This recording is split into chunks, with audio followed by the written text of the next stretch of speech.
हम लोग इस बात को पूरी दृढ़ता के साथ कह सकते हैं कि दुनिया आज भारत की तरफ आशा भरी निगाहों से देख रही है।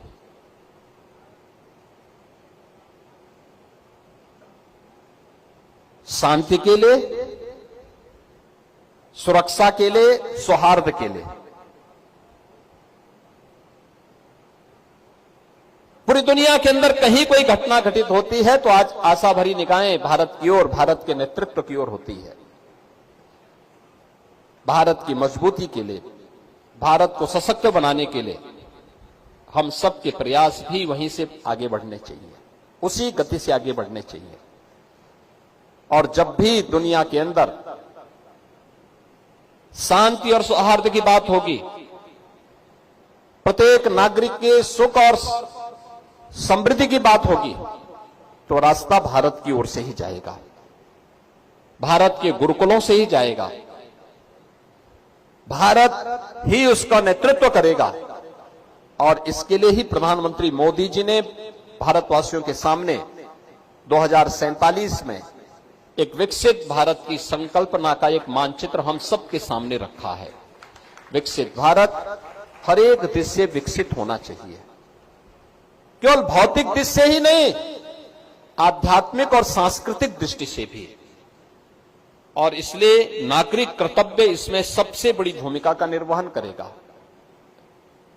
अयोध्या में श्री राम जन्मभूमि पर प्रभु रामलला का विराजमान होना गुलामी के अंशों को सर्वथा समाप्त करने के अभियान को एक नई गति दे चुका है।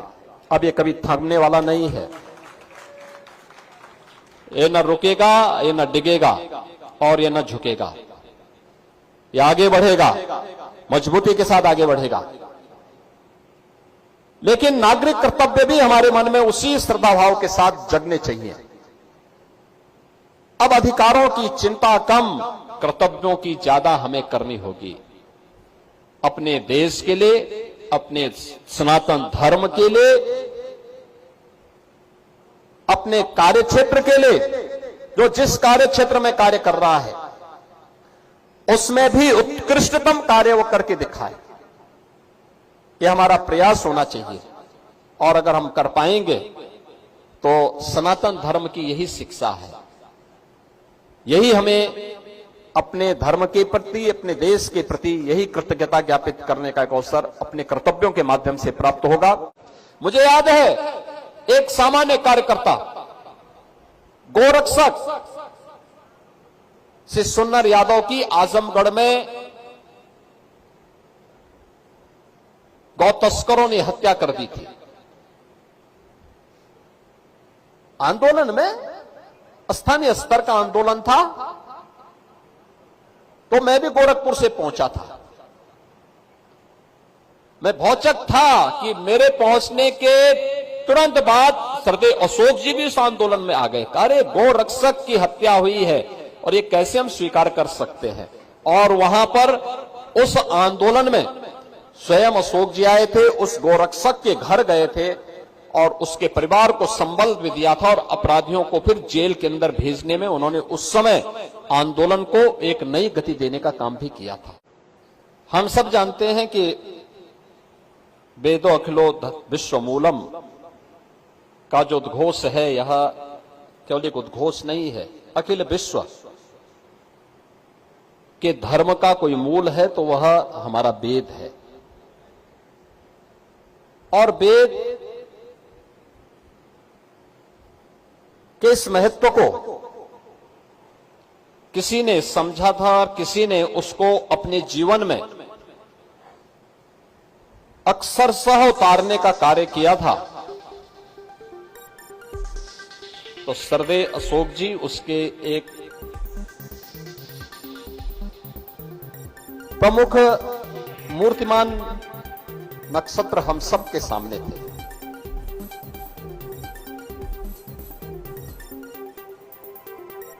भारत आत्मा अशोक सिंगल पुरस्कार उत्कृष्ट वेद विद्यार्थी को, शिक्षक को, संस्था को प्राप्त हो रहा है और पहली बार अयोध्या धाम में पुरस्कार दिया जा रहा है। और अयोध्या धाम में भी सरदेव अशोक जी की कर्म साधना की स्थली में दिया जा रहा है। इससे उत्तम दूसरा स्थान हो ही नहीं सकता इस पुरस्कार के लिए। सरदेव अशोक जी के बारे में हर व्यक्ति जानता है कि वह काशी हिंदू विश्वविद्यालय में, वहां से उन्होंने इंजीनियरिंग की डिग्री ली थी और जब ये डिग्री दुर्लभ होती थी तब ली थी, लेकिन जीवन उनका समर्पित था सनातन धर्म के लिए, क्योंकि उन्हें मालूम था कि दुनिया का एक ही धर्म है, वह है सनातन धर्म। सनातन धर्म सुरक्षित रहेगा और समृद्धि के पथ पर अग्रसर होगा तो विश्व मानवता के कल्याण का मार्ग प्रशस्त होगा। अगर सनातन धर्म खतरे में पड़ेगा तो विश्व मानवता का जीवन ही खतरे में पड़ जाएगा। और इसलिए उन्होंने अपना पूरा जीवन पूरी तरह सनातन धर्म के लिए समर्पित किया था और उसका माध्यम उन्होंने बनाया था राष्ट्रीय स्वयंसेवक संघ को। राष्ट्रीय स्वयंसेवक संघ के एक स्वयंसेवक के रूप में, एक प्रचारक के रूप में, विश्व हिंदू परिषद के महामंत्री के रूप में,